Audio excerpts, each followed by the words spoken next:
ये टॉपिक आखिर सुर्खियों में क्यों है? हाल ही में भारत की एक बहुत ही महत्वपूर्ण संसदीय समिति ने देश के वित्तीय भविष्य को लेकर एक बड़ी सिफारिश की है। ये एक ऐसी योजना है जो भारत के आर्थिक नक्शे को पूरी तरह से बदल सकती है।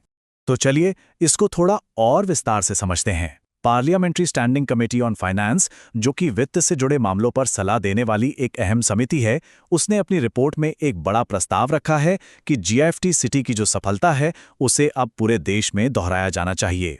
समिति की मुख्य सिफारिश ये है कि भारत के जो बड़े मेट्रो शहर हैं वहां जीएफटी सिटी जैसे और भी वित्तीय केंद्र बनाए जाएं।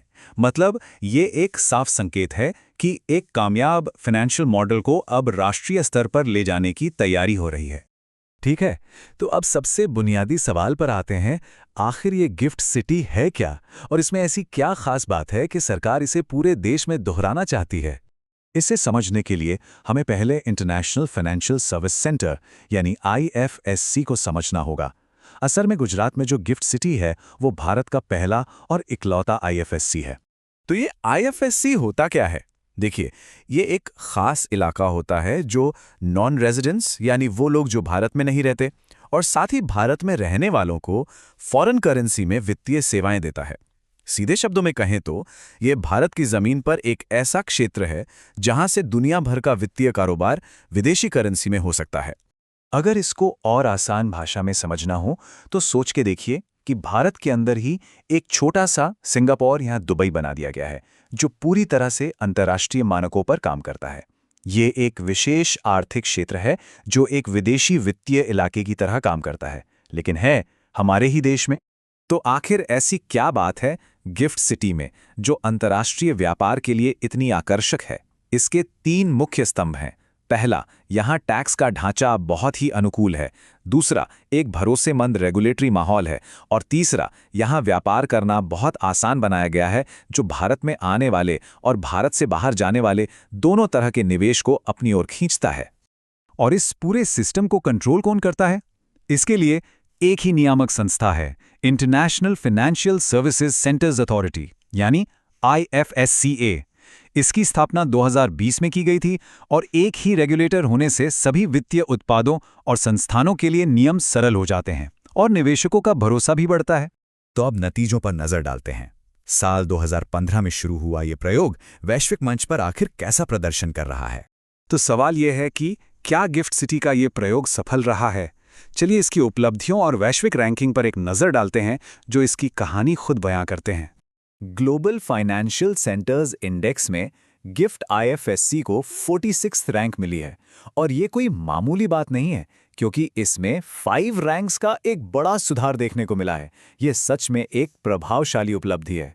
इतना ही नहीं, फिनटेक जो कि एक बहुत तेजी से बढ़ता हुआ क्षेत्र है, उसमें भी इसकी वैश्विक रैंकिंग 45th है और यहाँ भी 4 रैंक्स का सुधार देखा गया है।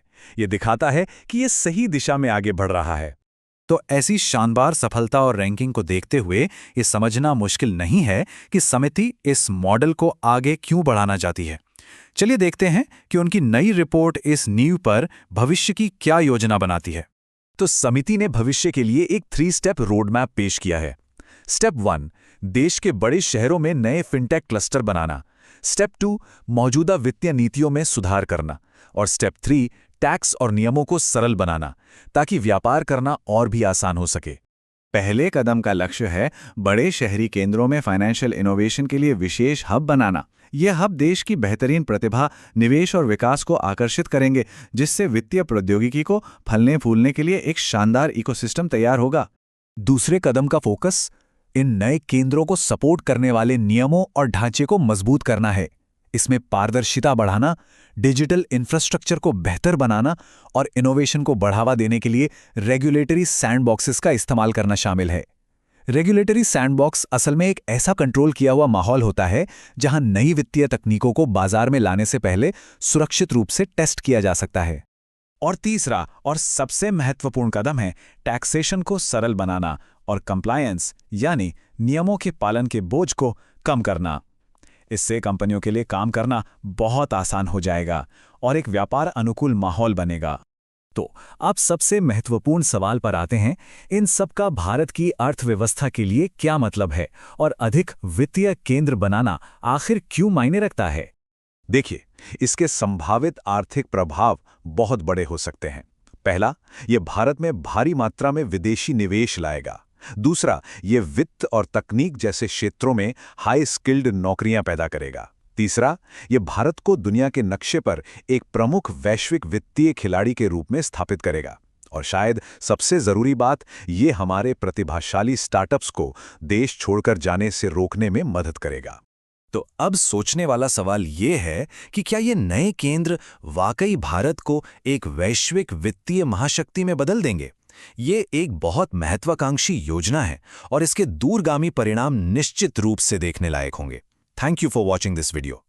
अगर ये वीडियो आपको पसंद आया हो तो लाइक जरूर करें, शेयर करें उन दोस्तों के साथ जिन्हें यूपीएससी, लॉ या जनरल नॉलेज की तैयारी करनी है। और हाँ, सब्सक्राइब करें। आप अपने सुझाव या सवाल नीचे कमेंट में लिख सकते हैं। यूपीएससी एंड कॉम्पिटिटिव एग्जाम की गाइडेंस या मेंटरशिप के लिए संपर्क करें। Our contact information is given in description. धन्यवाद। मैं हूं कृणाल ठाकुर। मिलते हैं अगले भाग में। जय हिंद।